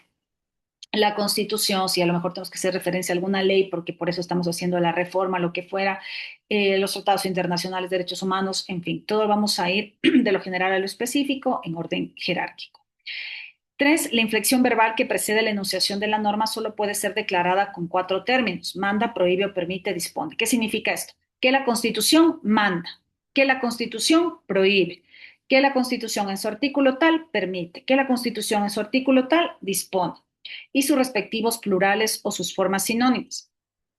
Y esto es porque a veces vemos en los considerandos que se utilizan términos que no corresponden justamente a estas inflexiones verbales. Entonces, ¿cuáles son los términos adecuados que nosotros deberíamos utilizar? Es manda, prohíbe, permite, dispone, en algunos casos veo que también se utiliza establece, ¿cierto? Sigamos. Todos los considerandos, a excepción del último, concluyen con punto y coma. Cada vez que nosotros elaboramos un considerando, nosotros tenemos que terminar justamente con un punto y coma. Perdón, todos los considerandos de excepción sí, con un punto y coma. Porque el último va a terminar con una I, porque esta I ya va a unir justamente con la parte de en uso de sus atribuciones constitucionales y legales resuelve. Todo esto que les estoy diciendo ya lo van a ver más adelante un poco más claro con un ejemplo. De eso justamente se trata la actividad que ya está colgada en anuncios docentes. Cinco, los considerandos terminan con la expresión de la competencia constitucional y legal para dictar la ley. Por eso es que justamente el último considerando va a terminar con la I, porque ahí, en uso de sus atribuciones constitucionales y legales, resuelve expedir la ley tal. En uso de sus atribuciones constitucionales y legales, resuelve expedir la ordenanza tal. En uso de atribuciones constitucionales y legales, resuelve expedir el reglamento general de aplicación de la ley tal. Los considerandos de los proyectos de ley deben expresar de manera sintética la fundamentación jurídica que respalda la ley propuesta. Entonces, en los considerandos nosotros vamos a incluir todo lo que determina que nosotros expidamos justamente esa ley, ese reglamento, esa ordenanza. Los antecedentes normativos y los aspectos competenciales que sustentan la proposición normativa. Y en su redacción se debe tomar en cuenta. Entonces, vamos a empezar a ver qué es lo que se debe tomar en cuenta en su redacción. Entonces, quedémonos con los considerandos en el sentido de que cuando nosotros vemos estos textos legales, sobre todo de la ley, de cualquier ley que nosotros tomemos, siempre vamos a ver cómo empieza que la Constitución, tal cosa, que los derechos, que el derecho tal en el contenido del artículo tal de la Constitución, que el artículo tal de la Constitución manda, que el artículo tal de la Constitución, pero vamos a ir desarrollándoles de a poco y aunque mencionamos vamos artículos de la Constitución, siempre vamos a llegar a establecer que la competencia para desarrollar tal o cual derecho reconocido, por ejemplo, recae yo qué sé, en un GAT, en un órgano específico, una institución específica reconocida por la ley. Ahora, ¿cómo se estructura un proyecto de ley? Y me apena tanto ir con ustedes tan rápido, pero 1 hora y media resulta demasiado corta para poder dar la clase de técnica legislativa y solo tenemos 2 clases. Pero en esta estructura del proyecto de ley, ¿cuál va a ser? Entonces, tenemos una unidad organizativa. Les decía que la técnica legislativa nos ayuda a organizar adecuadamente los proyectos de ley. Cuando los vamos a presentar o ya cómo quedan definitivamente estructurados cuando ya son aprobados como leyes. Entonces, podemos estructurar los proyectos de ley con libros, dependiendo de la extensión, como les decía hace un momento. Si es muy extenso, pueden tener libros, esto no es lo común. Puede ser a partir de títulos, esto es un poco más común cuando revisamos las leyes y mucho más común es empezar desde capítulos. El que nosotros escojamos tener libros, títulos, capítulos, secciones, parágrafos y artículos dependerá de la extensión y de la necesidad de ir subdividiendo a lo largo del articulado en función de las temáticas que querramos ir abordando. De la justificación. Ay, qué susto. Paula se le prendió el... Perdón, lo siento, doctor. Estaba tan concentrada que hasta me asusté. Perdón, Teresa. Tenía un minuto también. Ya, entonces, como les decía, estimados y estimados alumnos, entonces, ¿cómo nos organizamos? Hay 2 tipos de unidades en el proceso de estructuración de los proyectos. Tenemos unidades organizativas y unidades normativas. Entonces, las unidades organizativas son justamente estas. Vamos a dividirnos en libros, en títulos, en capítulos, en secciones, en parágrafos. ¿Por qué se denominan organizativas? Porque justamente, ¿cómo vamos a organizar la ley? ¿Cómo la vamos a organizar? Si es muy extensa, la pondremos libros, si no, solo títulos. A lo mejor no es tampoco para títulos, ponemos capítulos, las secciones y todo esto, y vamos a ver de qué se trata cada uno. El libro, cuando nosotros queremos hacer con libros las leyes, esta es una unidad organizativa de una ley, un proyecto de ley. La normativa debe contener mínimo 2 libros. Si vamos a hacer, por ejemplo, el Código Orgánico Integral Penal, un Código Orgánico Administrativo y queremos poner libros, no puede haber un solo libro, tenemos que tener, por ejemplo, 2 libros. Y cada libro, si nosotros hacemos de esta extensión, cada libro al menos tiene que tener 2 títulos, que esa es otra división organizativa de una ley. Entonces, cada libro va a tener a su vez 2 títulos. Y obviamente cada título va a tener a su vez la subdivisión que la vamos a ver, que es de capítulos, de secciones, de artículos.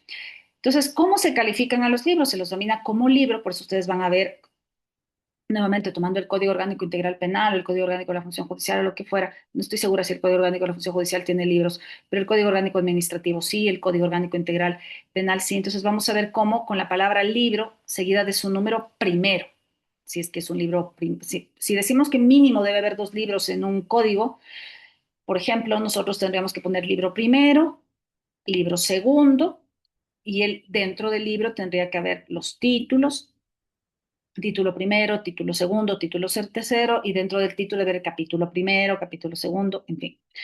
Todo esto debe estar en mayúscula y esta división en libros es excepcional. No todas las leyes, como les digo, tienen libros, solo las leyes muy extensas que recopilen o codifiquen una materia se van a dividir en libros. Los títulos son otra unidad organizativa de una ley o proyecto de ley. Si nosotros vamos a dividir un proyecto de ley en títulos, tiene que haber 2 títulos, no puede haber un solo título. Diferente es que nosotros hagamos una ley reformatoria del título tal. se entiende que si es una ley reformatoria del título tal, solo nos vamos a referir al título tal. Este ejemplo estamos planteando que estamos haciendo una ley de cero, queremos elaborar una ley nueva, ¿no es cierto? Entonces, en esta clase estamos refiriéndonos a elaborar una ley nueva, porque de hecho es una de las actividades que ustedes tienen que hacer en el trabajo autónomo. Pues queremos hacer una ley nueva. Quiero hacer por libros, perfecto, entonces voy a tener que tener dos libros. Quiero hacer por títulos, no voy a ir a los libros, quiero hacer por títulos, tengo que tener dos títulos.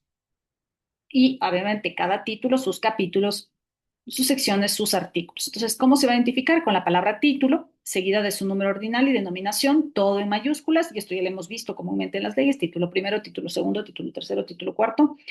La numeración se va a reiniciar en cada libro. ¿Qué significa esto? Si tenemos dos libros, ¿no es cierto? En el libro uno va a ser título uno, título 2. Vamos al libro 2, por eso vemos en el libro 2, título uno, título 2. Por eso cuando estamos, por ejemplo, en una audiencia o citando algo, decimos el título primero del libro 2, ¿no es cierto? Porque obviamente se vuelve a renumerar. O el título 2 del libro primero. Entonces, identificamos que es el título, está dentro del libro, puede estar en el libro uno o en el libro 2, pero se reinicia la numeración de cada título porque es una división de cada libro. Solo se van a dividir en títulos las leyes que tengan claramente identificadas y que no puedan ser comprendidas directamente en un solo capítulo. ¿Por qué dice esto? Porque debajo del título hay capítulos. Entonces puede ser que a lo mejor no necesitamos tener dos títulos en el proyecto de ley que estamos elaborando, sino que solo necesitamos capítulos. ¿Ya? Entonces, si necesitamos, si vamos a hacer un proyecto de ley que es sumamente que ya no es tan extenso como un libro, pero que sí es extenso y necesitamos dividirlo en varios títulos para que cada título a su vez vaya a tener algunos capítulos, se entenderá que esta es la división adecuada. Tal vez la más común, porque es la más sencilla, son los capítulos. Esta es una división un poco más corta, significa que la ley no es tan extensa, el proyecto de ley no es tan extenso. Y, por ejemplo, esta es una unidad organizativa de una ley o proyecto de ley que debe contener mínimo dos capítulos y cada capítulo debe contar con al menos un artículo. ¿Qué significa esto? Que si nosotros vamos a hacer un proyecto de ley que solo va a tener capítulos, tiene que tener por lo menos dos capítulos. Y dentro de cada capítulo, ¿cuántos artículos debería por lo menos tener? Debería contar con al menos un artículo cada capítulo. Algunos capítulos, si es que también son necesarios de subdividirlos por las temáticas que se abordan en el proyecto de ley, los podemos dividir a su vez en secciones. Dependiendo si vamos a hacerlo complicado o no, o no es complicado por la temática, por su extensión, podremos dividir a su vez los capítulos en secciones. Y por eso todos hemos visto leyes que tienen libros, que tienen títulos, que tienen capítulos. También hemos visto leyes que tienen secciones. Y por la complejidad de sus peticiones podríamos nosotros optar por esto. Y si vamos a escoger secciones, entonces tenemos que tener al menos dos secciones. Se identifica también con la palabra capítulo, seguido de su número ordinal y la respectiva denominación, y la numeración se va a reiniciar con cada título. Y es continuo cuando el texto normativo no se lo organiza por títulos. ¿Qué significa esto? Si nosotros optamos por tener dos títulos, título uno y título 2, el título uno puede tener capítulo uno y capítulo 2. Vamos al título 2, capítulo uno, capítulo 2. Pasa igual como en el ejemplo que hablábamos anteriormente de los títulos dentro de los libros. Entonces, el capítulo a su vez puede subdividirse en secciones, ¿no es cierto? No es obligatorio, puede ser que de una el capítulo vaya al articulado, artículo uno, 2, 3, 4, 5, lo que fuera, o puede ser que el capítulo vaya a sección primera, artículo uno, artículo 2, sección segunda, artículo uno, artículo 2. La sección, que es una división del capítulo, es una unidad organizativa de una ley o proyecto de ley. Y la división es opcional, no es obligatoria, se va a utilizar en capítulos extensos, debe incluirse mínimo dos secciones en cada capítulo, con al menos un artículo cada una, y se identifica con la palabra sección seguido de su numeración ordinal y la respectiva denominación, y se reinicia en cada capítulo que se la utilice. ¿Qué significa esto? Igual que el anterior.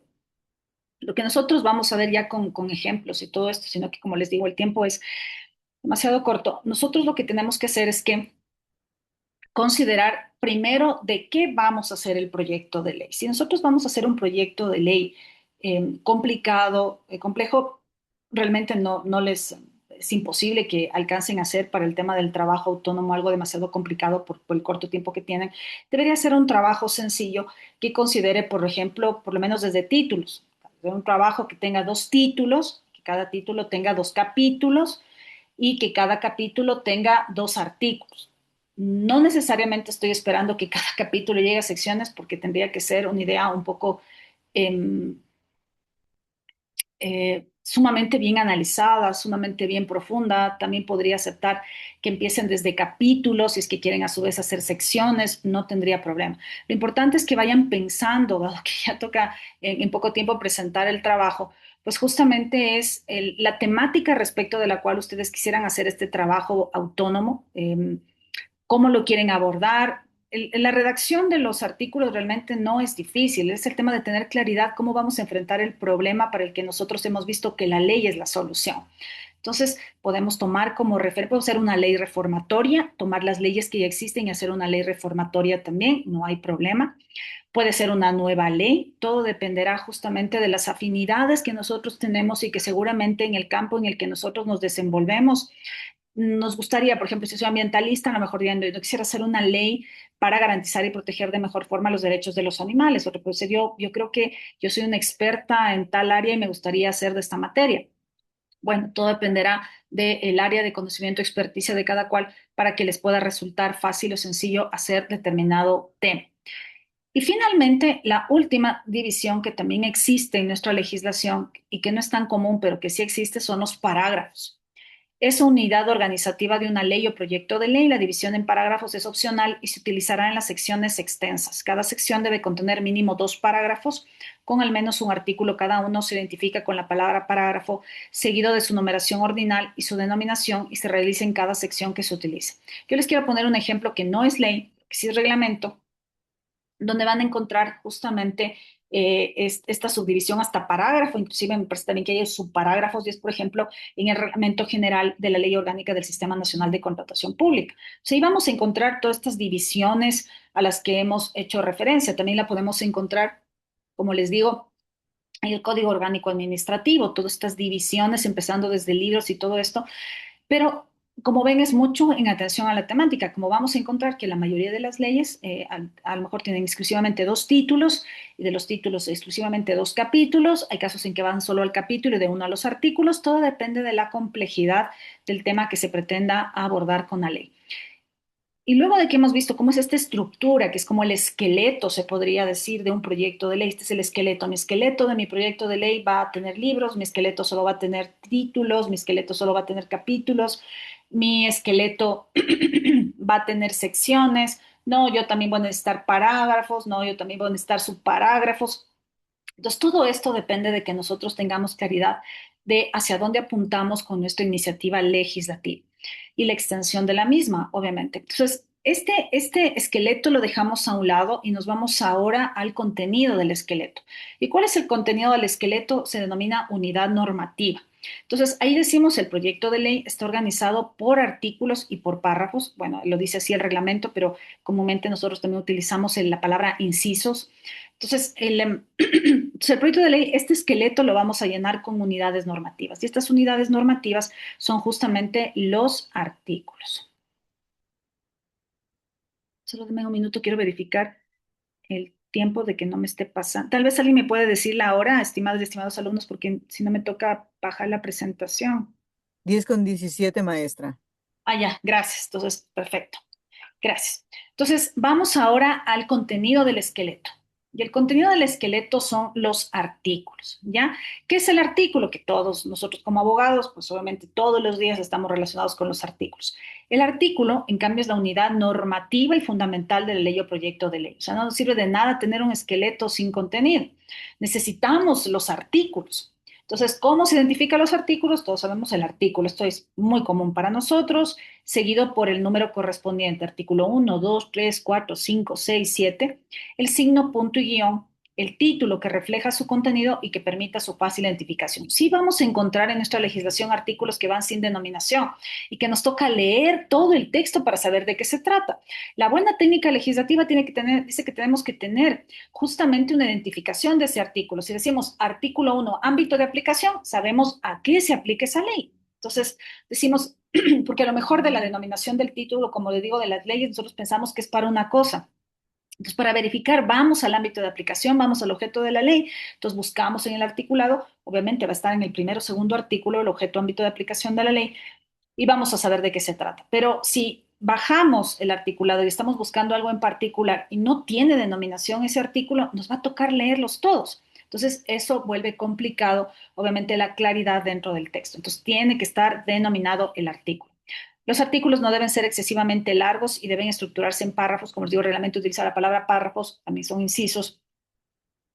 Pero si nos ha pasado, pues, y esto es una mala técnica legislativa, ¿cuánto nos ha pasado? Leyes que hemos visto que los artículos tienen 5, 6, 7 incisos que ocupan toda una página, tamaño A4, el contenido de un articulado, y que resulta complicado y difícil entenderlo porque es sumamente largo. Y en esa medida que vamos viendo el artículo, vamos viendo que el inciso primero se contradice con el último, el de la mitad se contradice con el tercero. Entonces, vemos cómo justamente una buena técnica legislativa, por eso nos invita a tener artículos que no sean excesivamente largos y que se estructuren adecuadamente. Ahora, el párrafo o inciso es una división estructurada del artículo de la ley o del proyecto de ley. Por eso vemos artículo 1, inciso primero, inciso segundo, inciso tercero, o como le dice el reglamento, párrafo 1, párrafo 2, párrafo 3, párrafo primero, párrafo segundo, párrafo tercero. El párrafo puede contener una numeración. Cuando, por ejemplo, nosotros vamos un artículo, ¿no es cierto? Dice, para poder obtener la licencia ambiental, usted deberá cumplir con los siguientes requisitos. 1, deberá presentar la solicitud. 2, deberá tal cosa. 3, ¿no es cierto? Entonces puede ser que haya una numeración justamente dentro del contenido del articulado o una literalización taxativa o meramente enunciativa. En lugar de poner 1, 2, 3, A, B, C, D, ¿no es cierto? Tenemos dos tipos de párrafos o incisos, uno principal, que es el que contiene la idea relevante del artículo, y los tenemos los subordinados. Nosotros vamos a ver que en los primeros incisos de todos los artículos siempre está la idea principal, de qué se trata el artículo. Y a continuación se entiende que la buena técnica legislativa va a ser que se desarrolle ese enunciado principal contenido en el primer inciso. Por eso el primer inciso va a ser el principal y a continuación vamos a encontrar los incisos subordinados que van a complementar justamente el significado del párrafo principal. Si el párrafo principal dice, como esto les digo, para obtener la licencia ambiental se deberán cumplir con los siguientes requisitos, ese es el principal. Sabemos que ese es el artículo que nos va a decir qué debemos cumplir para poder obtener la licencia, ¿cierto? Entonces los subordinados están hacia abajo porque nos van a decir cuáles son los requisitos para obtener la licencia. Entonces es fundamental mantener esta concordancia entre el párrafo principal y los párrafos subordinados. También nos ha pasado, ¿no es cierto?, que a veces en el camino parece que se cayó el inciso y nos dice el párrafo principal o el inciso principal alguna cosa y esperamos a continuación encontrar todo para terminar de comprender el artículo y no lo encontramos y se nos cayó algún inciso ahí, no sabemos qué pasó, a todos nos ha pasado, ¿no es cierto?, que el artículo está así como medio chueco, está medio incompleto, algo le falta y es porque el párrafo principal, el inciso principal, no ha sido completamente desarrollado con los párrafos subordinados. Ahora, este contenido dentro de este gran esqueleto del que estábamos hablando, a su vez está dividido este contenido normativo en disposiciones. Hay una estructura temática que tienen estos contenidos normativos. Y entonces, ¿cómo vamos a ir metiendo las disposiciones en este esqueleto? Entonces, hay disposiciones preliminares o directivas, hay disposiciones sustantivas que vienen a ser como si el hueso, se puede decir, de este esqueleto que nosotros estamos armando. Hay disposiciones procedimentales, hay disposiciones generales, transitorias, derogatorias y finales. Esto a grosso modo. Esta es la clasificación del contenido de este gran esqueleto del proyecto de ley que nosotros estamos armando. Entonces, ¿cuáles son las disposiciones principales? Son las que van a establecer los contenidos preliminares de la ley o del proyecto de ley. ¿Y qué es las que contienen? Objeto, finalidad, ámbito de aplicación, principios y definiciones. Todas las leyes nuevas tienen que tener un objeto, saber de qué se trata, qué apunta, ¿no es cierto? No la razón, como les digo que hay proyectos de ley que se han ido, leyes que yo recientemente he visto que se han aprobado que dicen que justifican la razón por la que se aprueban, no, en el objeto es para qué sirve, a qué apunta. La finalidad, ¿a qué apunta? ¿Cuál es la finalidad? El ámbito de aplicación se va a aplicar niñas, niñas y adolescentes y adultos mayores. Se va a aplicar en todo el territorio nacional. Se va a aplicar a las personas jurídicas constituidas en el Ecuador bajo la figura de, yo qué sé, de sociedades de acciones simplificadas, por decirles. Ese es el ámbito de aplicación. Solo se les va a aplicar a ellas. Se va a aplicar a la ley orgánica del servicio público, se va a aplicar a todas las instituciones del Estado, a todos los servidores públicos, con excepción de, ¿no es cierto? Y también en el ámbito de aplicación vamos a meter las excepciones. Se les va a aplicar a todo este universo menos a ellos. ¿Ya? Principios, no todas las leyes tienen principios. Por ejemplo, el Código Orgánico Administrativo tiene principios, principio de legalidad, principio de tipicidad, principio de lealtad, principio de buena fe, etcétera. Definiciones, no todas las leyes tienen definiciones, solo aquellas que requieren. Ejemplo, no en la ley, pero sí en el reglamento encontramos definiciones de la Ley Orgánica del Servicio Nacional de Contratación Pública, ¿no es cierto? Entonces, antes estaban en la ley, ya se derogó eso y ahora está en el reglamento, pero encontramos leyes que tienen definiciones. ¿Cuáles son las disposiciones sustantivas? ¿Qué es el condumio, se puede decir, del proyecto de ley? Son aquellas que van a desarrollar las disposiciones organizativas. ¿Cómo voy a organizar? ¿Cómo voy a organizar, por ejemplo, como les digo, para prevenir y erradicar la violencia de las mujeres? Voy a crear, a ver, ¿cómo voy a hacer? ¿Voy a hacer un consejo o con las entidades que existen? ¿Es suficiente? ¿Voy a crear una entidad? ¿Cómo voy a organizar para cumplir el objetivo de este proyecto? Planificadoras, ¿no es cierto? Voy a poner algunas disposiciones que implican que tendremos que mantener ciertas condiciones en determinados plazos o todo esto, prescriptoras de derechos. ¿Cuáles van a ser los derechos que yo voy a garantizar con esta ley? ¿Cuáles son los derechos que yo le voy a asegurar? Ejemplo, si estuviéramos construyendo este rato el Código Orgánico Administrativo, sabemos que hay una parte vinculada con el procedimiento administrativo sancionador. Bueno, entonces, ¿qué derechos le voy a garantizar en el procedimiento administrativo sancionador? Lo mínimo le voy a garantizar es el derecho al debido proceso, ¿no es cierto? Entonces, voy a diseñar un procedimiento sancionador que le asegure el derecho al debido proceso al administrado. Obligaciones, ¿qué obligaciones voy a tener como administración pública dentro del contenido del articulado? Las obligaciones, por ejemplo, regresando nuevamente a la ley para prevenir y erradicar la violencia contra las mujeres, nos vamos a reunir mensualmente, vamos a presentar un reporte semanal, vamos a hacer rendición de cuentas, tal cosa. Vamos a hacer campañas educativas, vamos a sacar promocionales, vamos a ir a los colegios, a las universidades, bueno, todo lo que fuera.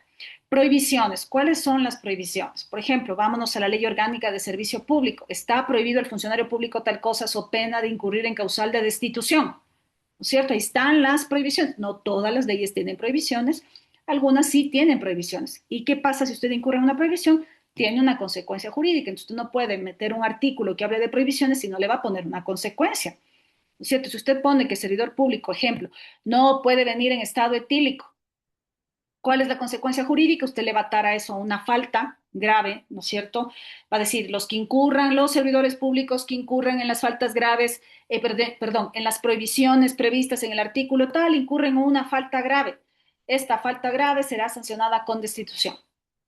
Limitaciones, ¿no es cierto? Infracciones. ¿Cuáles son las infracciones? También vamos a ir, por ejemplo, tomemos un código, por ejemplo, el Código Orgánico del Distrito Metropolitano, el Código Orgánico no, no me voy a meter con el municipio. A otro ejemplo, el Código Penal, más fácil. El Código Penal, tenemos las infracciones, tenemos los delitos, ¿no es cierto? Ahí están puestas infracciones. También pueden ser infracciones administrativas, ¿cierto? Infracciones administrativas, y ahí sí podríamos poner ejemplo de los GATS, que hay infracciones administrativas porque usted no ha sacado permiso para hacer una construcción, una remodelación, porque está haciendo uso adecuado de las aceras o lo que fuera, se ha levantado un edificio sin permiso, sin licencia, sin nada, ¿no es cierto? Y las sanciones. ¿Cuál es la consecuencia jurídica? Por incurrir usted en las fracciones en que están tipificadas en el artículo tal, la consecuencia jurídica es tal: multas, suspensiones, clausuras, retiros, en fin, ¿ya? Entonces, estas son las disposiciones sustantivas. Las procedimentales establecen el procedimiento y las garantías a las que estarán sujetos las y los beneficiarios de la ley. ¿Cuáles son las procedimentales? Vámonos, ejemplo. Código Orgánico General de Procesos, vámonos, Código Orgánico Administrativo. Ahí están, entre las dos, el sinónimo, el debido proceso, el derecho a ir a las partes, ¿no es cierto? El derecho a la defensa, la práctica de las pruebas pertinentes, ¿no es cierto? ¿Cómo vamos a practicar las pruebas? ¿Cuánto tiempo tengo para ser escuchado? ¿Cómo se va a garantizar mis derechos? ¿No es cierto? Todo esto está en lo procedimental. Las disposiciones generales, que esto es tal vez lo más común que vemos en todas las leyes. En todas las leyes vemos disposiciones generales, disposiciones transitorias, disposiciones derogatorias. ¿Qué es la disposición general? Son unos preceptos jurídicos especiales que no pueden situarse en el articulado sin perjudicar su coherencia y unidad interna. ¿Qué significa esto? Que nosotros vamos a mandar a la disposición general algo que no calza dentro del articulado porque no queda. ¿ya? Entonces, ya vamos a ver algún ejemplo de esto de las disposiciones generales, pero son partes del articulado que no calzan directamente su contenido y por lo tanto tenemos que mandarlas como una disposición general. Sigue siendo parte de la ley, pero no podemos insertarlos adecuadamente en este esqueleto que tenemos sin que quede distorsionado. Entonces tenemos que mandarlo como una disposición general y esto justamente son mandatos necesarios de carácter general de aplicación de toda la ley. No es un tema puntual dentro de la ley, sino que tiene que ver con toda la ley. Por eso lo mandamos a una disposición general y diferentes de las previstas de las demás disposiciones. Esta disposición general no va a ser una disposición transitoria, que vamos a ver de qué se trata, pero me adelanto a decir que, por ejemplo, son aquellas que tienen un periodo de tiempo específico. Lo que es una disposición general que obviamente va a tener un cumplimiento. Algunos suelen poner en las disposiciones generales de expedición de los reglamentos. La buena técnica legislativa aconseja poner esto en las disposiciones finales. Esto suele pasar en las disposiciones generales. Dicen, en tal tiempo el presidente de la República deberá expedir el reglamento general de aplicación de la ley. Las disposiciones transitorias, en cambio, son mandatos de cumplimiento obligatorio en un lapso de tiempo para facilitar el tránsito de la situación anterior al régimen jurídico previsto por la nueva regulación. ¿Cuáles son estas disposiciones transitorias? Regresemos a ver el Código Orgánico General de Procesos.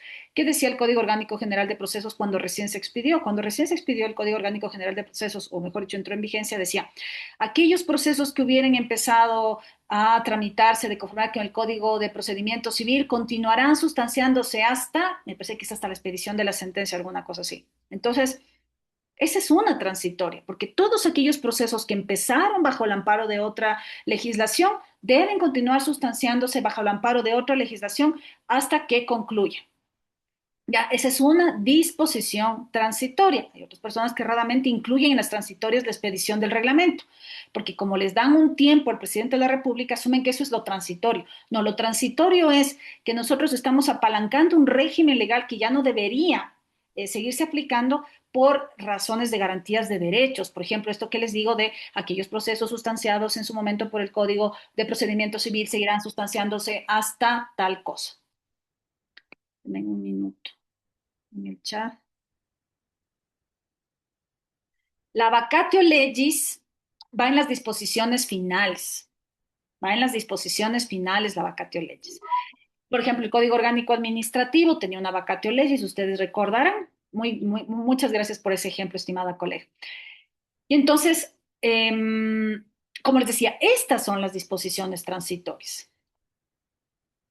Vamos con las disposiciones derogatorias. Son aquellas que hacen mención a las disposiciones jurídicas que dejarán de tener vigencia a partir de la aprobación de la nueva ley. Pueden ser derogatorias parciales cuando suprimen un número determinado de artículos y disposiciones del ordenamiento jurídico y total cuando eliminan toda la norma jurídica. A ver, la buena técnica legislativa que deberíamos asegurar, pero que es complicado y difícil, es que nosotros podamos identificar qué partes específicas de las disposiciones de leyes anteriores quedan derogadas por la expedición de esta nueva ley. Pero en la práctica eso no pasa. Entonces, máximo lo que hacemos, si vamos a derogar toda la ley, si vamos a encontrar, se deroga todo el Código de Procedimiento Civil, por ejemplo, se deroga todo el Código Penal, todo el Código de Ejecución de Penas, cogemos y derogamos todo, o se deroga la ley tal publicada en el registro oficial, tal. Entonces, se entiende que esta nueva ley que hemos aprobado es la que entra en vigencia. Pero en la práctica ustedes van a ver que no en todos los casos pues, se deroga toda una ley, sino se derogan partes del articulado de las leyes y se usa una frase sacramental en el sentido de que, digamos que identifican, se deroga todo el capítulo 5 del título, ¿cómo es? Del libro tal, ya sabemos con identificación. Hay casos en que no es así y lo que se hace es poner, se deroga todo aquello que se oponga a la presente ley. Con eso realmente entramos en un problema porque obviamente nos tocaría hacer una suerte de que en cada caso concreto, si es que hay una ley que entra en contradicción con esta, tendríamos que interpretar bajo los principios de solución de antinomias, por ejemplo, ley posterior en el tiempo o ley especial, o a lo mejor no le deroga aunque esté en contradicción porque a lo mejor esta es orgánica y esta es ordinaria, entonces todo dependerá del caso concreto. Pero vamos a encontrar esta frase sacramental que se incluye en todos los textos que dicen y se deroga todo aquello que se oponga a la presente ley. ¿Ok? Entra en contradicción con la presente ley. Entonces, deja un campo abierto y eso inclusive cuando nosotros revisamos el Código Orgánico Administrativo, vemos la primera disposición que está contenida en el Código Orgánico Administrativo, inclusive llevó a la Procuraduría General del Estado a interpretar ante un pedido del Ministerio de Salud si estaba vigente o no las disposiciones procedimentales del Código Orgánico de la Salud para sancionar las infracciones en esa materia, porque obviamente la derogatoria se derogan todos los procedimientos. Y entonces, por ejemplo, el Ministerio de la Salud hizo una consulta, como les digo, a la Procu, y la Procuraduría le dijo que no, porque esa derogatoria no era particular, era una derogatoria general y por lo tanto subsistían esos procedimientos. Por eso en materia sanitaria se utiliza el Código Orgánico de la Salud. Entonces, miren ustedes lo que resulta de no hacer una buena identificación o una buena redacción al momento de las disposiciones derogatorias. Las disposiciones finales son aquellas que regulan la inserción de las normas en el ordenamiento jurídico. Son mandatos jurídicos que no se relacionan de forma directa con las disposiciones objetos de regulación en la propia norma y determinan la entrada en vigencia. Por eso le decía a la colega que esta es la vacatio legis, aquí se pone la vacatio legis, el lugar y fecha de aprobación y suscripción de la ley. Lo común es que se ponga dado y suscrito en la sala de sesiones de la Asamblea Nacional a los tantos días de no sé qué, no sé cómo, ¿ya? Obviamente, en el caso de las leyes, una vez que queden aprobadas, no es que ya entran en vigencia, pues tienen que mandarse al presidente de la República para la sanción o objeción y solo entran en vigencia con su publicación en el registro oficial. Pero esa es, en grosso modo, cómo terminarían las leyes y luego de que ya regresan para su sanción o objeción, obviamente en fecha tal, cuando se pone la certificación, en el sentido de que el proyecto de ley fue allanado totalmente o lo que fuera, y obviamente si se manda al registro oficial si hubiera habido alguna objeción parcial por parte del presidente de la República. Y la vacatio leyes, en cambio, es como la del Código Orgánico Administrativo, que la presente ley entrará en vigencia 180 días, 365 días luego de publicada en el registro oficial. Esa vendría a ser una vacatio legis, ¿no es cierto?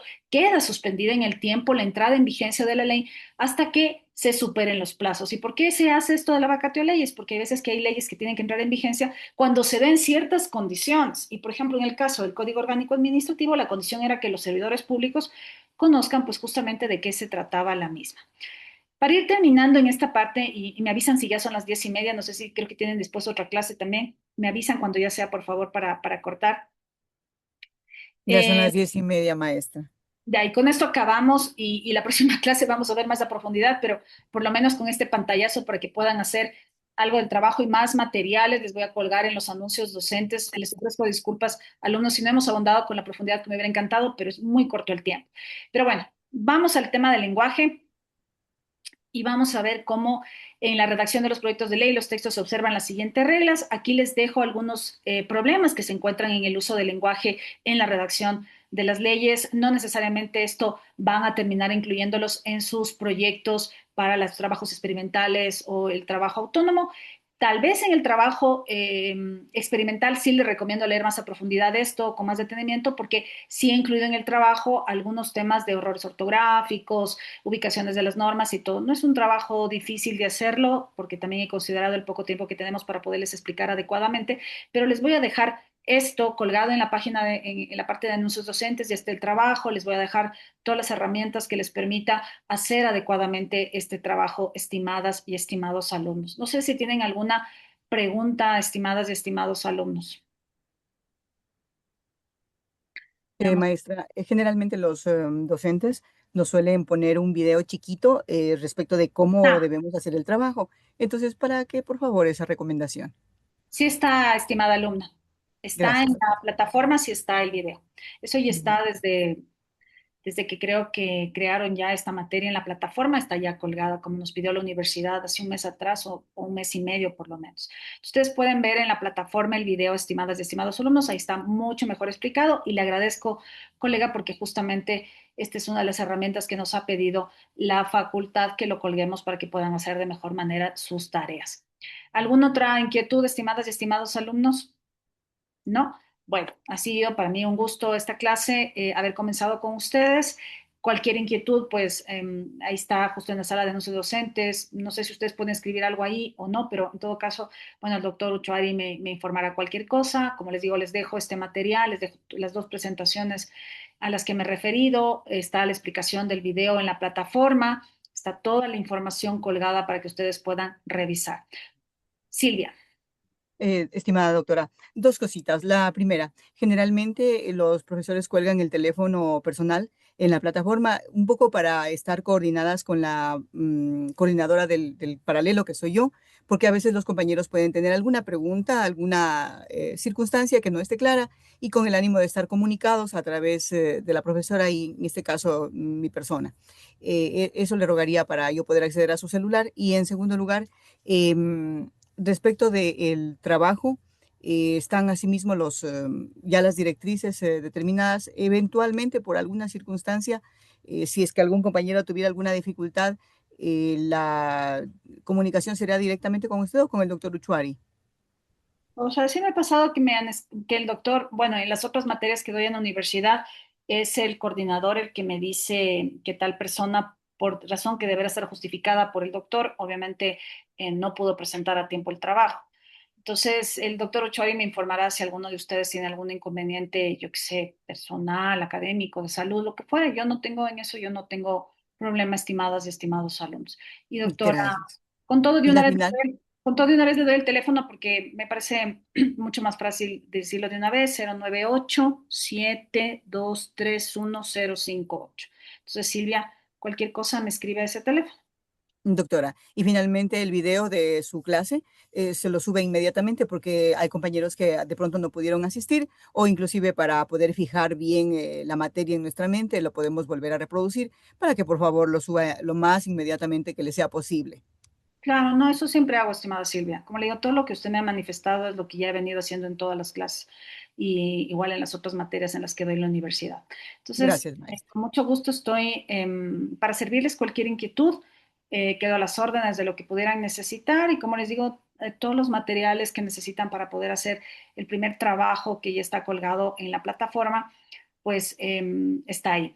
Y sin perjuicio de eso, si es que creo que a lo mejor necesitan un poco más de material, ahí lo van a encontrar también en la parte de anuncios docentes. Les recomiendo ver el video. Y eso, estimadas y estimados alumnos, un cordial saludo para todas y todos ustedes. Que tengan un buen día. Gracias, doctora.